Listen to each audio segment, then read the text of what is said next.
Welcome, everybody. Thank you so much for joining us this evening for the penultimate in our series of virtually speaking talks. And it's really great to welcome about 75 households this evening.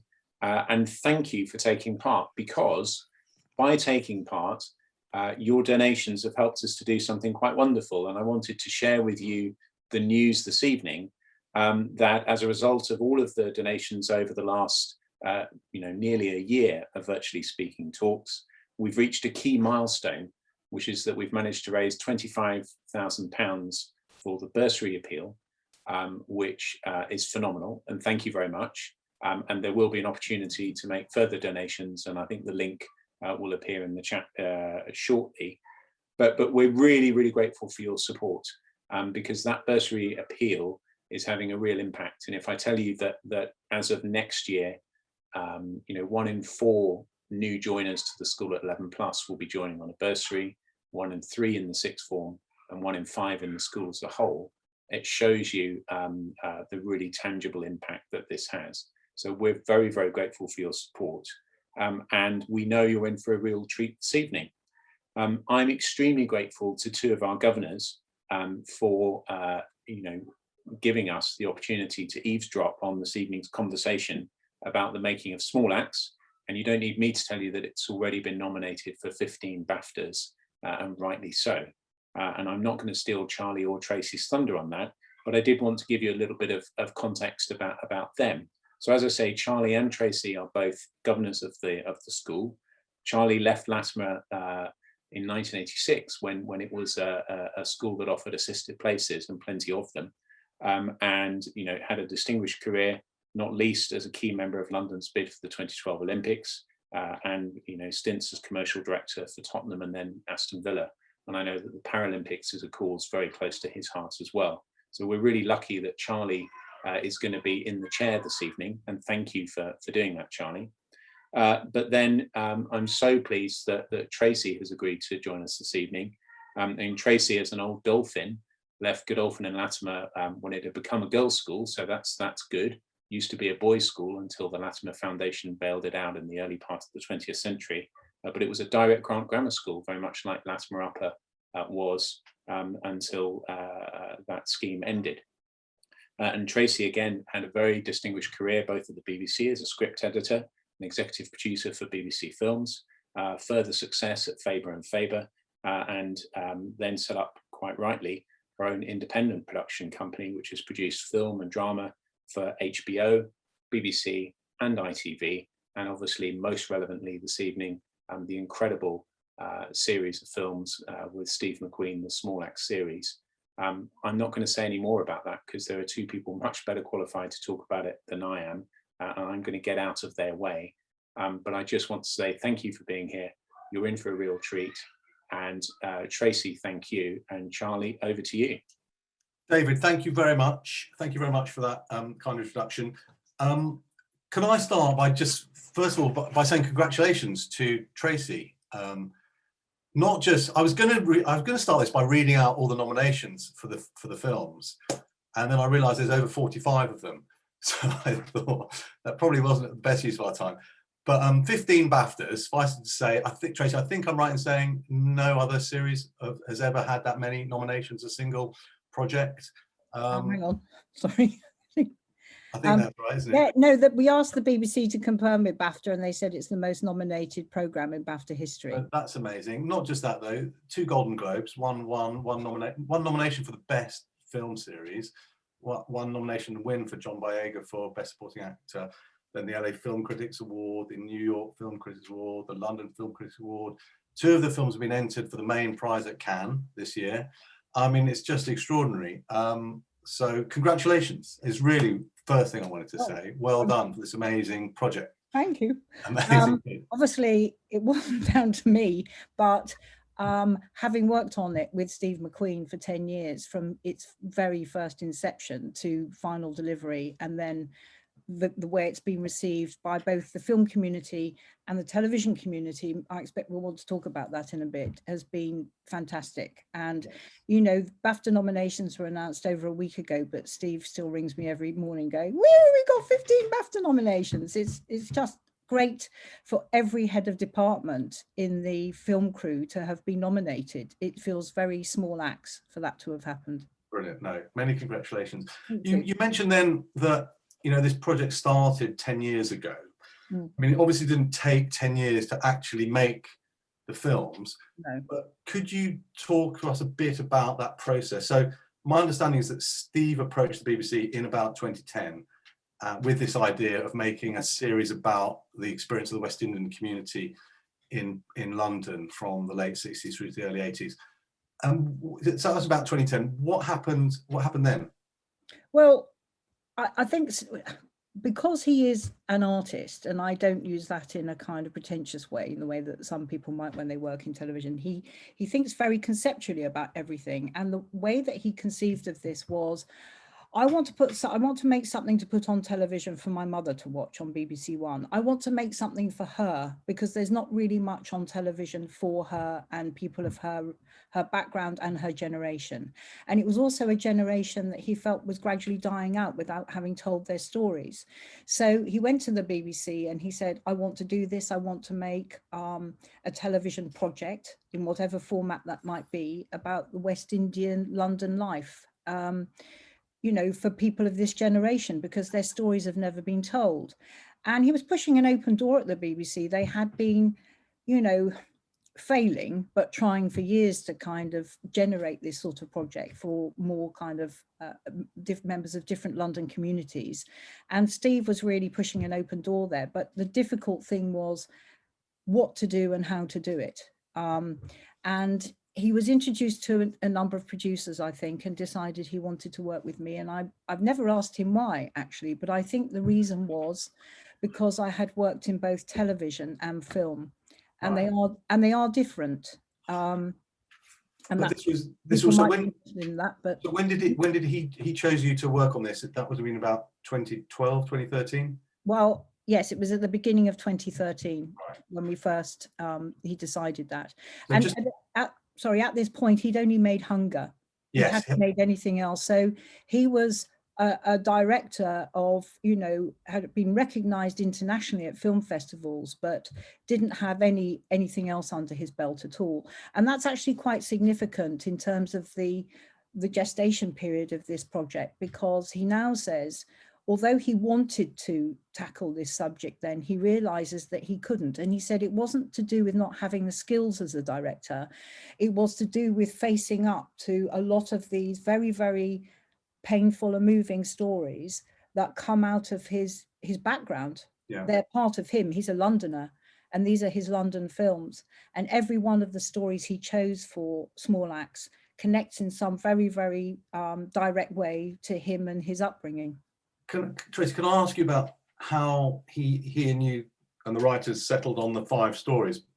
So just on the chronology of it, he originally approaches them in 2010. By 2012, they've agreed to commission the development of these. So they haven't funded the whole production, presumably. No, I mean, I'm going to try and explain. There might be people in this room who know how all this works, but I'll try and explain things a bit to give a bit of context for those sorts of.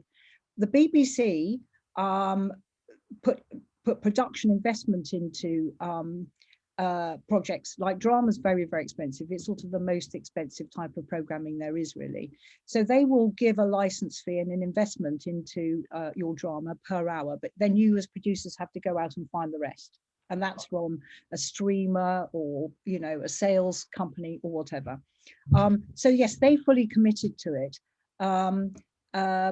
You know, on spec. And actually, if it wasn't for the BBC support throughout all this time, it would never have got made, because they were very, very stable and solid about always being there, never giving up and saying, oh, well, Steve McQueen's gone to make 12 Years a Slave or then Widows, you know, we won't see him again. They always were there, ready to kind of support the project for the next stage. So and nobody else would have done that. No one else would, and it couldn't have happened without that support. No. So they agreed to fund the development. This is in 2012, 2013, and you get involved. Steve chooses you. You're very modestly saying you don't know why, but I expect it's something to do with your track record as being a writer and a filmmaker and someone who knows writers, because there was a lot of writing to be done. Because at the point the BBC commissioned this, they didn't know what they were going to get, apart from they were going to get 5 films about the West Indian community. So that's what I mean. And to put it into the context of the wider television commissioning world, people simply will not put money behind a project, even with a director like Steve McQueen attached, if they don't have something to hold on to and look at. Yeah. You know, it could be a book, it could be a newspaper article, or ideally a script. We didn't have any of those. We didn't have any books, we didn't have anything. And what we knew was we had to go out into the community and do interviews to get our raw research. So it was all about gathering primary material, really. So, so how many people did you interview? Well, I found a great researcher who'd worked at the BBC, who comes from a West Indian background herself, and she had a lot of contacts within that community.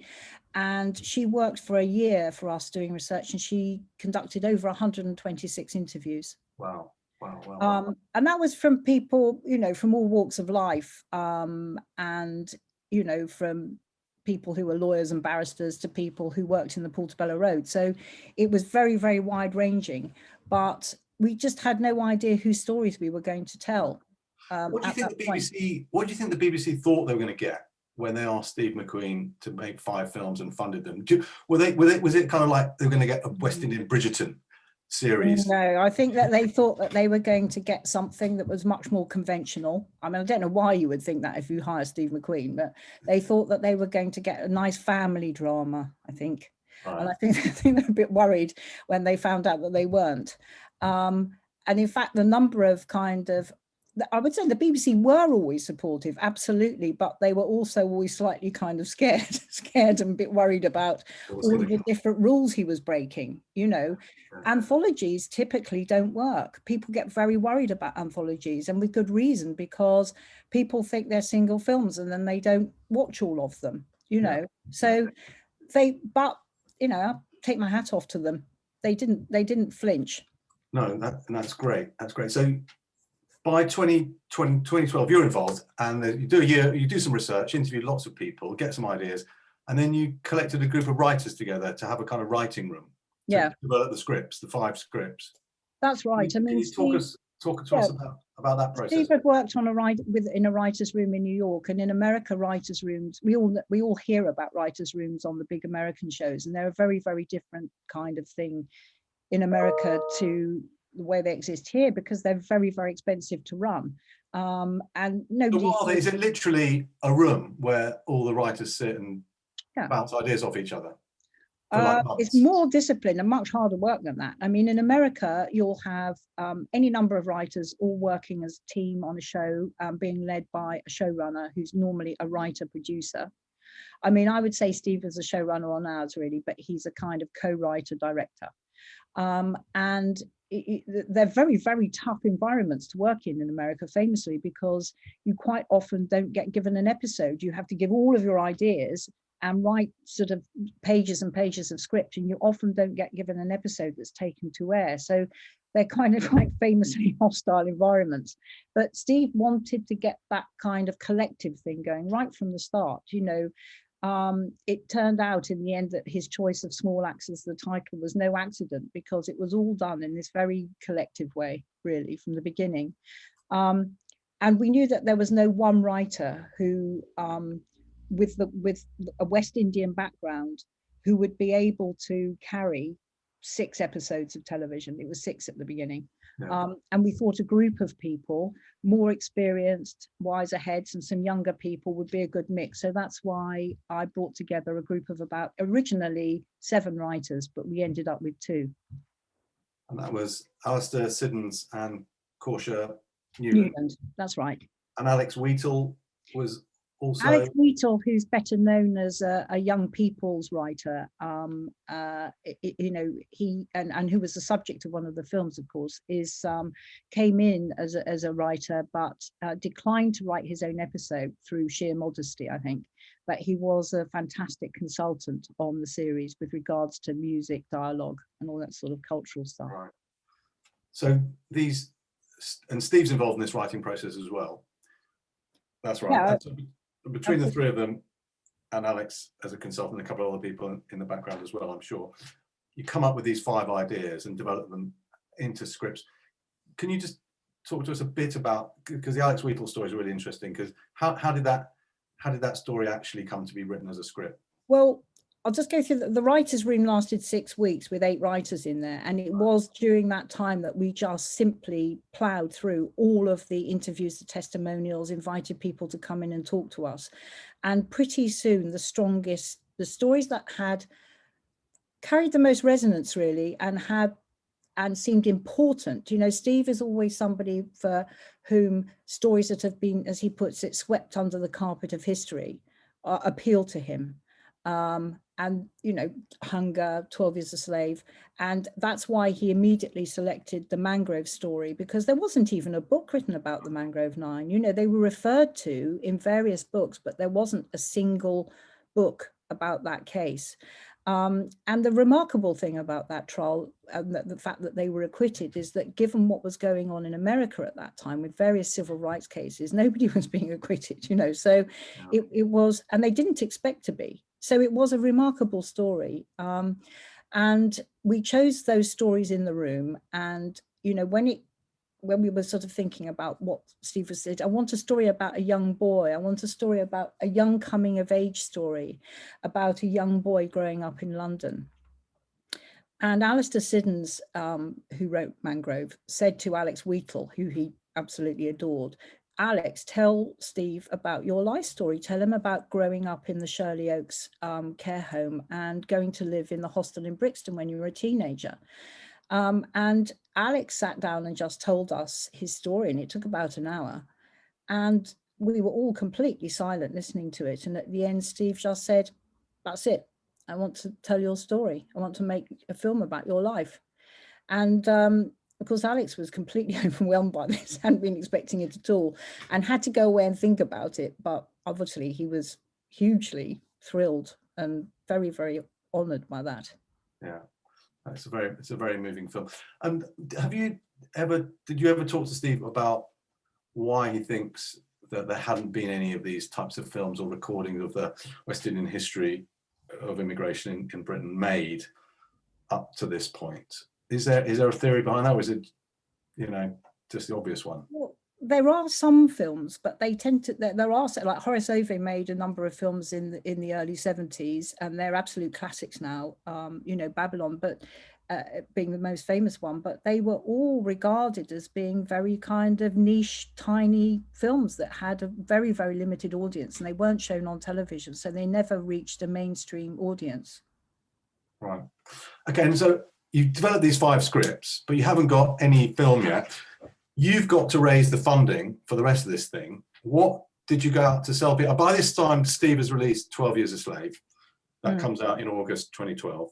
So at least you've got an Oscar winner. Well, that comes a bit later, but you know, he's got this fabulous film out there.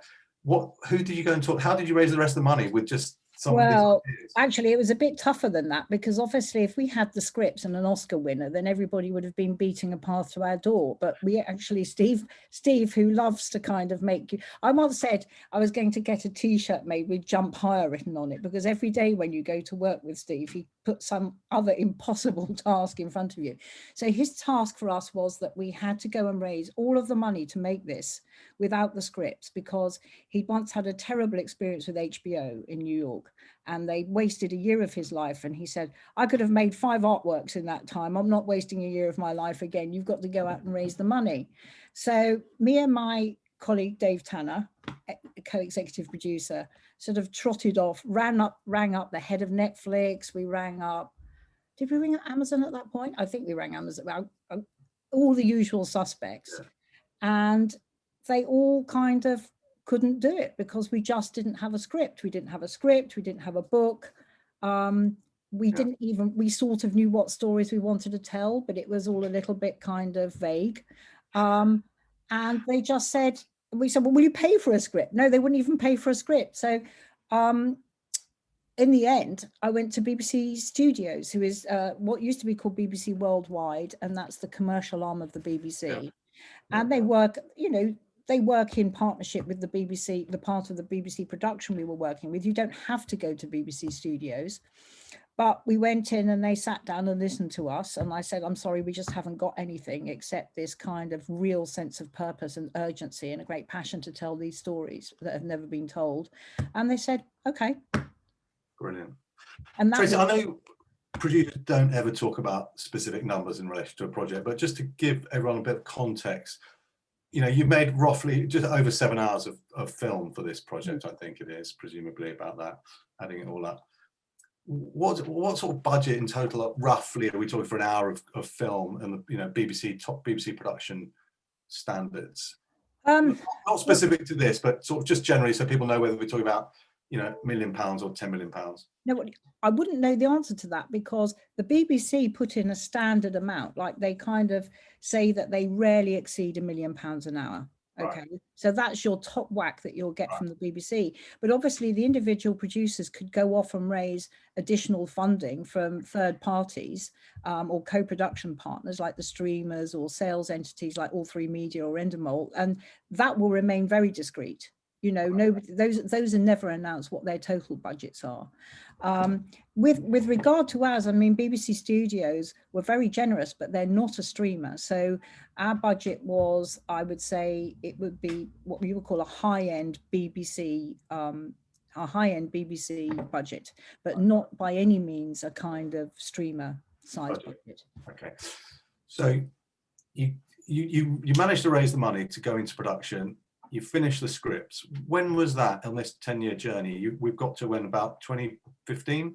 That was about 4 years ago when we finished the scripts. 4 or 5 years ago. Yeah. And then 2015, 16. Yeah. And then it took basically, once Steve was ready to do it, it took well, it had taken a year to get the scripts together and in good shape. It then took a year to shoot the films, more or less, just under. Yeah. And then it took a year, and this was in lockdown, remember, but we were working to quite a tight delivery schedule, just under a year, 10 months to do the post-production and delivery. Yeah.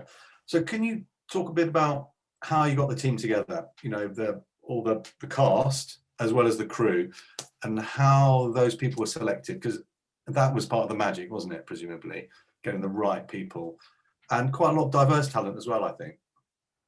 Well, in front of and behind the camera. I mean, when we were working on the scripts, I used to have this nightmare, real nightmare, where I would wake up and I would have dreamt that we had this whole, I was standing behind the camera with the crew and we were all white and the cast in front of the crew were all black. And I was thinking, this cannot be. But of course, you know, anybody who's worked in the industry, and, you know, BAFTA have had a big diversity campaign, a big push this year. There's been lots and lots of stuff in the trade press as well as the national press about the kind of appalling kind of representation behind the camera in crews. And we had a really, really big push on small acts to try and bring in as many diverse crew as possible. And we got it up, we shot it in both London and Wolverhampton for financial reasons. The London crew was 33%, actually West Indian background, which was great. It wasn't possible to achieve that in Wolverhampton, but it's, I mean, it's a whole big subject, this, but it's very interesting. Kind of, because it kind of links to, you know, some of the other stuff with that's going on in Latimer. But so how did Steve go and find this talent? Where did he go that was different from the normal places? Well, Steve didn't do that. That's the producer's job. You did that. I mean, with my fellow producers, we just really, well, can I go to casting first? Yes. The first thing, you talked about cast and crew. So the first thing that happens while the producers are getting their crew together is that the casting goes on. And Gary Davey, our casting director, who cast Hunger for Steve, had actually cast almost all of Small Axe about 3 years beforehand, and then had to do it all again because the thing pushed, you know, because Steve went off to make Widows. So Gary had to start again, particularly with some of the younger roles, like, for example, Shayi Cole, who plays Alex Wheatle, was 18 when he filmed it in his first year at drama school. But the guy he'd thought of originally was just too old. So the casting was great because actually there is a really, really substantial pool of incredible talent, and particularly new talent coming through. You know, young people from diverse backgrounds, and we had a lot of people to choose from, which was really, really exciting. The most exciting film for Gary to cast was Lovers Rock, because they were all new people, all really young kids who'd never done anything, with the exception of Michael Ward, who sort of starred in Top Boy. And he brought them all in together, and we just had a read through of the whole script with all of these kids in the room, and they all got the job. I mean, that was very exciting for everybody. But with regards to the rest of the crew, the producers typically will invite people in, and Steve will make his final choices. So that's how we did that. And then we just had to, I mean, it's very tough. Crews, heads of department have people they like to work with. They have their teams who they rely on. When you're saying to them, you know, we want you to open up at least one position in your team, and we want to bring in a trainee, who we will pay for.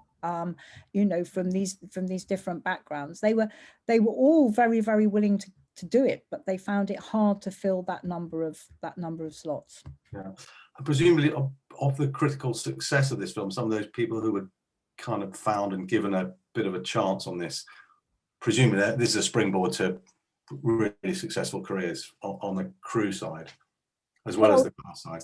Yeah, but you only succeed or fail by each job that you do. I think that having worked on small acts, you know, for example, Alex Wheatle's son, he was desperate to get into the film and television industry. We brought him in, and he sort of ended up in the props department, and he absolutely loved it. And he's gone on to kind of do, he's still really busy. And I think a handful of them are, and I think some of them have moved on to different things. It didn't quite agree with them. You know, when you're young, you just have to try lots of things. Absolutely. Tracy, look, we've got a question in the chat box from Apple Christie. And the question is, does being given not quite enough of a budget actually generate the best creative tension and innovation? Or would you always want to have the biggest budget possible? Well, producers will always want the budget they think that their script needs to deliver what the script writes and what the director's aspirations are. Right. But having said that, you never get what you want. You always then have to go through a very, very final and very, very rapid process of cutting a script and cutting your aspirations in order to meet the budget. And that's actually where you get very, very creative. The reason why Lovers Rock is the way it is, I all shot practically in one room, is that we had to film it in 8 days because we had to do it really cheaply. And then it turned out to be the one that everybody fell in love with, which is, you know, but it's ironic, but that was why we had to cut our cloth on that one, certainly. So it's interesting you talk about Lovers Rock. That was shot on digital cameras and digitally. But Mangrove they're all different, nearly all different formats. Mangrove's in 35mm letterbox. Right. Education 16mm, I think. Correct. Yeah, they were all... Red, White, and Blue 35.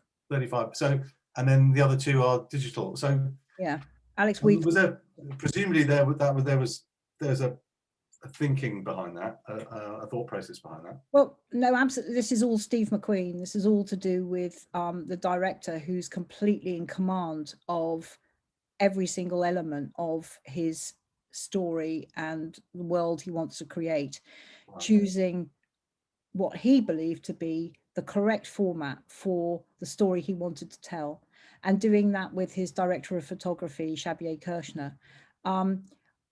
I mean, a lot of directors will just grumpily accept that they have to shoot things on digital. But as I said, Steve is somebody who makes everybody jump higher. And he loves 35mm. He's a filmmaker. Yeah. It's a bit of a giveaway in the job title. And I think this goes back to the point I made at the beginning about having worked in film and television and trying to get a director who is a filmmaker to do a kind of standard television format was never going to happen, you know.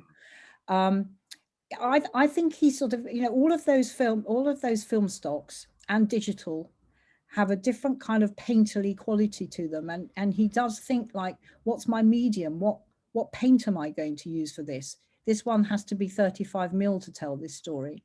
I mean, I can talk a little bit about the choice of 16mm for Education, because 16mm was very, very popular for filmmakers and television drama makers many years ago in the 70s because it was cheap.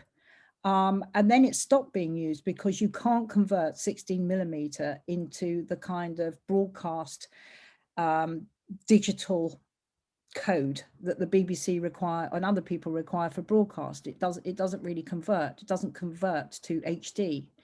But Steve was absolutely adamant that Education had to be shot in 16mm because actually Education was our sort of version of A Play for Today. It was a story set in 1971 about a boy and his family. It had this very powerful domestic story with a very strong social conscience, a very strong social story. And we felt that it should feel like a play for today, feel of that period. And that's why we chose to shoot it on 16mm. And the BBC did agree, but it couldn't be shown. You can't watch it in HD. Wow. 35mm letterbox for Mangrove, that was to give it a cinematic kind of quality. Yeah, because it's a film with a lot of characters. It's not a small domestic square film with people talking in a room, which is what Education does, and that's what television's really good at. It's a proper film with a large number of people in it. If you think of 9 people standing in the dock, it has to be that sort of shape, doesn't it? It can't be square. So he always thought of it like that, and that's how he then thought of the opening sequence with Frank Critchlow coming out of the shebeen and walking to work and showing you the whole area as he walks to work in the morning. It feels like a big cinematic opening to the whole set of films. Yeah, no, brilliant.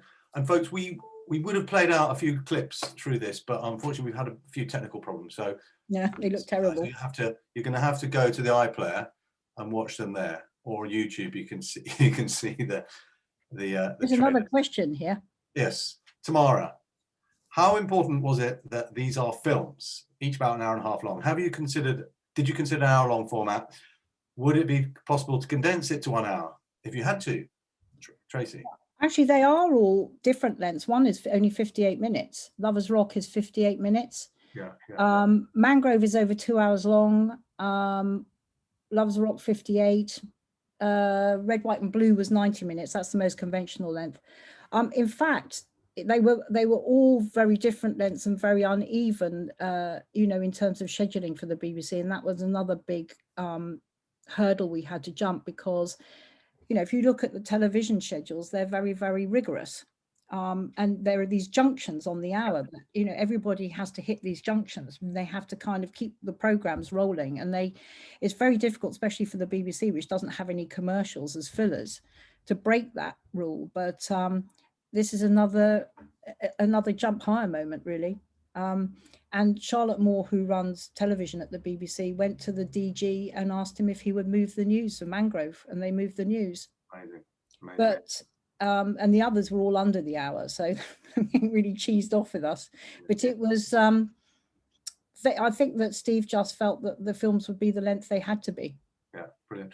Tracey, tell me, when you first showed Lovers Rock, I love Lovers Rock. It's an amazing film, and it kind of reminded me of some parties similar to that I've been to. That's a separate subject. When you first showed that film to the BBC, what did they say? Because they can't have been expecting you to turn up with that, or Steve turn up with that, when they commissioned the development of this in 2010. They just no. Well, they were. I think Lovers Rock was the one they were always the most nervous of, because obviously these were all going to be playing on BBC One, and BBC One is the most mainstream family channel. It wasn't that the subject matter was too off for them. It had no obvious narrative, and there wasn't much dialogue, and it was a lot of people singing in a room. And I must say, I was dancing, and I was fighting. I was watching it at home, thinking, "Oh, I'm going to look forward to this conversation when I deliver this to the BBC." And one of my sons walked in and said, "Oh, is this Steve McQueen?" And I said, "Yes." He said, "Is it an artwork he's made for a gallery?" And I said, "No, it's going to be on BBC One at 9 o'clock in your living room." Our executive from the BBC rang me up after I delivered it, and I thought, "Oh, here we go. It's going to be on." They're going to ask you to re-edit it or change it. It's going to be on BBC 4. She said, and it was as though she was reading off a card. She said, "Lovers Rock is a work of art by Steve McQueen, and as such, BBC One will be proud to transmit it in its entirety. That was it. Yeah, I think that was a kind of policy decision. Brilliant, brilliant. Well, and it was a great decision. It was a great decision. Wow. Wow. Oh, Jamie's got his hand up. Right. Very Who else? way. We've got a comment from Ian. Thank you. Ian loved Lovers Rock. It felt like art. Loved to see the 360-degree gallery space. That's interesting. 360 degrees. God, I must suggest that to Steve. That hasn't occurred to even him yet. Yes. I think that the BFI will be having a week's festival showing all of them at the BFI in the autumn, so people can see them, all of them in the cinema. But a gallery is a great idea. Just before we come to Jamie, I've got a question from Claude. What was the approvals process for the final scripts? Was that a combination of you and Steve, or who had to sign? Who had to say this is the final script? Technically, with any form of commissioning, the person who has paid for the script signs it off, right.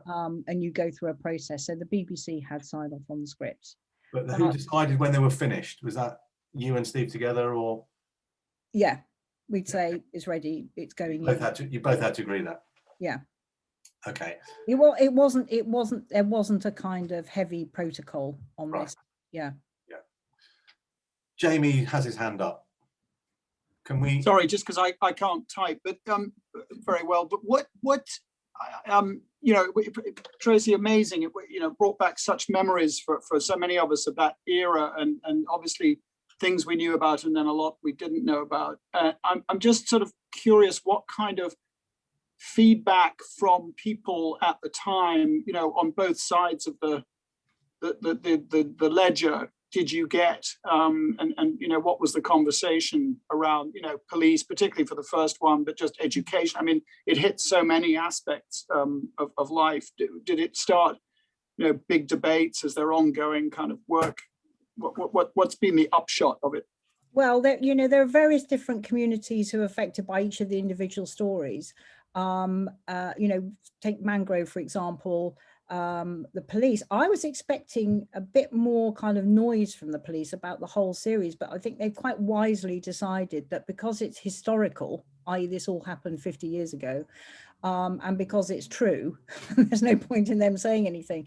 I mean, Leroy Logan, you know, who John Boyega played in Red, White and Blue, has just published his autobiography and is still sort of, you know, he's very much alive and working still. So there's an ongoing dialogue with him and the media always about black police officers and what it's like being in the Met as a black officer.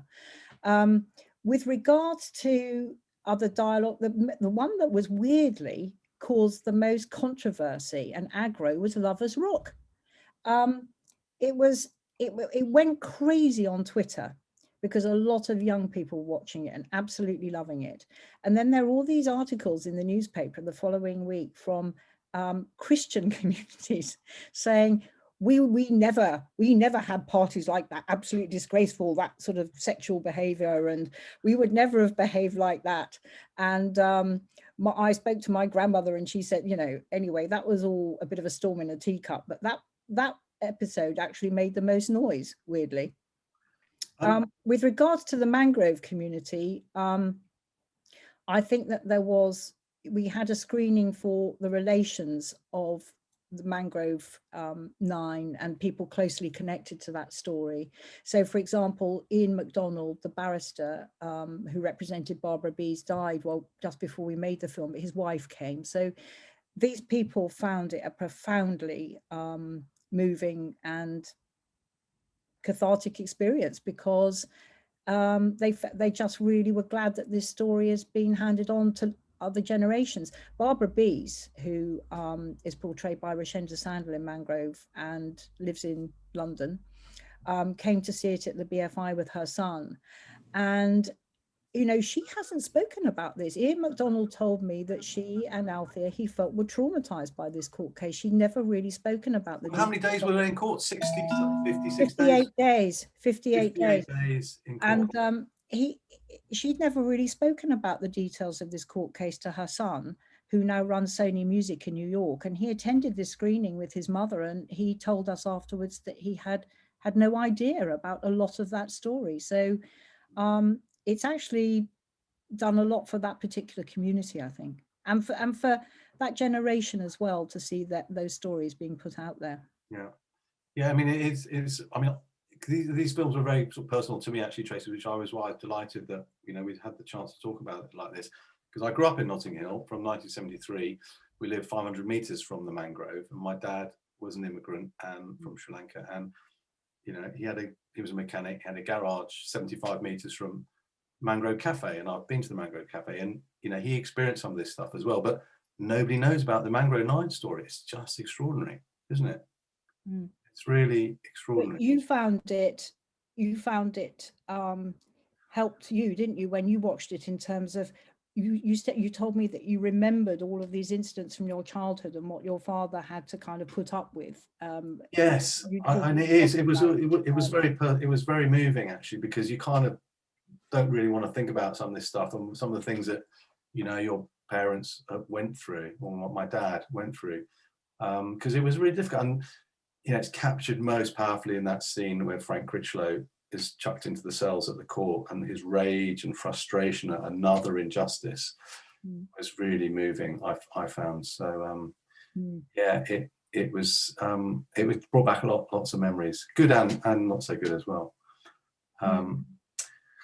We've got another question here from Rowena. All the films reflect a very British, in fact very London-centric history and culture. Despite the much deserved awards and critical acclaim, has this made them a difficult sell for international audiences? And does it matter if it does? That's an interesting question. And I don't have to, actually, no, I did have to sit in some sales meetings where people do ask really astonishing questions, like, why should we be interested in these stories? Well, if you don't, you can off. So the BBC have done a great job of selling them. Amazon took it for the US, and it's a little bit of a hard sell even in the States, because although John Boyega's a big film star, so is Letitia Wright, America does have its full kind of quota of incredibly significant and important stories like this, and the civil rights movement and so forth. But they've kind of welcomed them in a way that, I mean, Jamie can probably talk about that because he's over there, but welcomed them in a very interested way, seeing them as stories that are parallel to their own. I think you're asking about which territories have been difficult to sell. Well, BBC studios tell me, I think China's a bit of a hard sell. You won't be surprised to hear. They asked if we would be willing to make any adjustments. And of course, the answer is absolutely not. And they looked at Mangrove and all had heart attacks, I think. People rushing around in the streets, bashing up policemen. I thought it'd be absolutely great. So I don't think we'll be selling it there. Also, Germany and Italy. Who would have thought?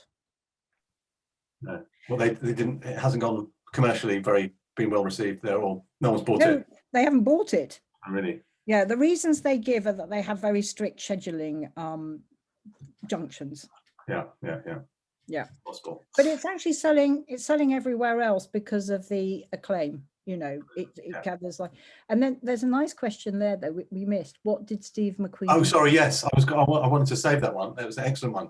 Yeah, so Mary McQueen had all the neighbours round in Ealing. Actually, she didn't, because she was in lockdown. I think she had to watch them by herself. But she was incredibly proud, obviously. She's a very, very proud mother. And I was very moved, actually, when Steve told me he called her after Mangrove, and Steve had done they call the ident for the channel, those things you see on BBC One and BBC Two where there are people skating or cycling. Yeah. And Steve had created the ident, which was all of the West Indian flags.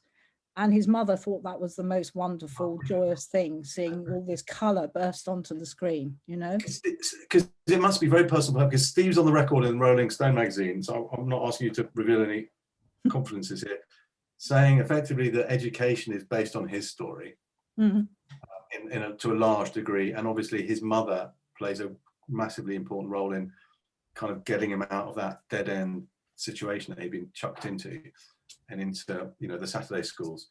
So did Steve talk about that at all? Yeah, very much. I mean, about that. Yes, I mean, we were brought this story, and we want to talk a bit about education, don't we, Charlie, given this environment that we're in this evening.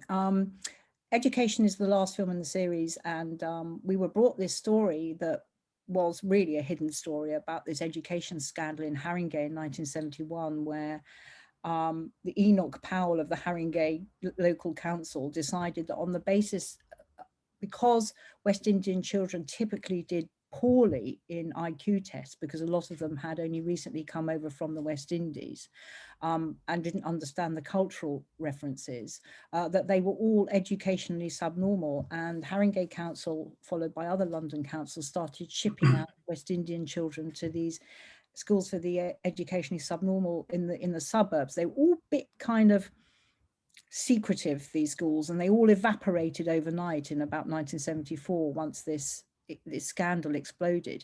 But while these children were there, and it was impossible for their parents and Black support groups to get them back into the normal state schools, they set up their own system of Saturday schools, which still exists actually. Black teachers and parents giving their time to teach their children, you know, all of the basic reading and writing skills that they needed. And Steve was sent to one of these by his mother. Now, Steve is too young to have been sent to an ESN school, but he was diagnosed dyslexic. He is still dyslexic. He often says, when I was dyslexic, well, hang on, I still am dyslexic. But he has, like a lot of very, very bright dyslexic people, developed a number of sort of coping mechanisms for it. One of which is not actually reading or writing unless he has to. And being an artist is obviously a big coping mechanism for that. I mean, so he was stuck in a kind of back of a classroom sort of rubbish, you know, people class in his school in St Benedict's in Ealing, and left to kind of get on with it and given a notepad, and he just used to draw. And there was an art teacher there who saw that he could actually draw and really encouraged him to do that. And if it hadn't been for that one teacher spotting that thing, you know, who knows what would have happened. And Steve decided to base the family in the film education very closely on his own family. And his mother, Mary, was a nurse, and she also used to have a cleaning job at night. And his father worked as, you know, he worked on the underground. And that's what the family in the film are like. And Steve also has an older sister who used to kind of look after Steve, but they're very, very close. So it was very deeply personal to him, that film. I knew it was Steve when I saw the Tottenham Hotspur poster on the bedroom wall, Tracy. Yeah. He's a Tottenham fan as well. Bit of a giveaway, yeah. Bit of a giveaway. Yeah. So talking about education, you and I are both on the Diversity and Inclusion Committee at Latimer. One of, you know, and the school is, because there is an issue in education, and I think, you know, people are aware of it. You know, in the private sector, there are virtually no Black teachers, Black or Afro-Caribbean teachers, and you know, that's something that Latimer is really determined to try and do something about. Are there any other learnings you think from this process you've been through about how, what's the role of a school like Latimer in trying to improve the situation for people like that we saw in these films? The thing that I've learned from making these films is the number of people who think that somehow they're not for them. That, and I get this from people I've known for a long time. You know, why do you want to do that? They ask. I think because it's about London. It's the history of London. It's a part of our shared history. And what Steve would always say, and this is my answer to you about, you know, about how do we apply it to the school? It's about us. It's about all of us, not as a school, but as a community and as a part of a kind of multicultural city. And if we don't address that urgently, then we cease to be relevant. We will not be a relevant school. We will be a museum. And you know how strongly I feel about that. And I know David does. And you know, you don't get anywhere unless you bang your drum really hard, because you know, we've made these films, and I still get to say, people say, well, why should I watch that? It's not for me, you know, because they think it's about other people. And that's why we have to kind of encourage the program, I think, that we're, you know, and push it really hard as well, because we've got no time to lose. Yeah, well, I think everyone at the school is committed to trying to do whatever we can to help that. So yeah, I'm not talking about the school members here. I'm talking about the wider community who may not understand what we're trying to do or why we're trying to accelerate it. Yeah, good. I'm aware of the time, and I was wondering if anyone else had any other questions they wanted to fire at us in the last few minutes. We've got, has Spain bought it? Oh, has Spain bought it? Jamie. Has Spain bought it? I think they're negotiating. I'm just thinking of their football supporters, sorry, who you know, if you could get even worse than the British are the worst at racism. And so I'm sort of surprised if that Spain bought it and Italy didn't. I would have thought it'd be the other way around. I think I'm being very prejudiced, sorry. I think they are negotiating with Spain at the moment, but I know that at last count, Germany and Italy were the two who were kind of not stepping forward. I suspect a couple of BAFTAs, and everyone will buy it, Tracy. We'll see. We'll see. Not China. Do we have any other questions? Otherwise, I'll carry on chatting if you don't mind. So Tracy, do you have? I know it's asking a mother which is their favourite child. Do you have a favourite of the five? Well, yesterday I said to you I didn't, but actually the probably the more truthful answer is that it changes from week to week. All right. And that probably is what it's like when you have children, isn't it? Today I really love Mangrove, but I was looking at the trailers again today, which obviously failed to materialize for this session, and I thought I actually want to sit and watch them all again. Really, I did as well. Yeah. And what's next for you, Tracy? Next project? Well, just finishing off these documentaries. There's a press announcement today about a documentary I've just exec that Steve has directed, which has sort of come out of the back of Small Axe. Actually, it's for the BBC and it'll be on in July, and it's 3 hours, which will be shown over 3 consecutive nights. About, and I know this sounds really depressing, but believe me, Steve has made it a fascinating journey. The New Cross fire, followed by the Black People's Day of Action, and then the Brixton uprising. And the anniversary of all this was 40 years ago. So again, it's an opportunity to interview these people, not just survivors of the fire who've not been interviewed before, but the police investigators, the forensic analysis, the people who are activists and policemen in the Brixton riots. And you know, Steve said, you can't really learn about something like this unless you interview everybody from all sides. It's a great piece. So we're just finishing that for now. Excellent. And do you know what's after that? Has Steve got another film lined up? Do you know? He's always got, I mean, he's the most hardworking person I've ever met in my life. I don't know how he crams as much as he does into a day, and he's always got art projects on and different films, but he's going into a sort of a big development phase at the moment, I think, with lots of different things. I mean, I hope to work with him again. You know, once you've worked with him. And just maybe a final word on what is it about him you think that makes him so good at making films? Well, my fellow producer Mike Elliott just said he's bulletproof. He's got the full skill set. Now, the skill set of a director is a very, very, very big skill set. And most directors I've worked with are good at some of it or more of it, or some of them not at all. He can do everything. Really? He can do everything. He's just one of those really annoying people who can do everything.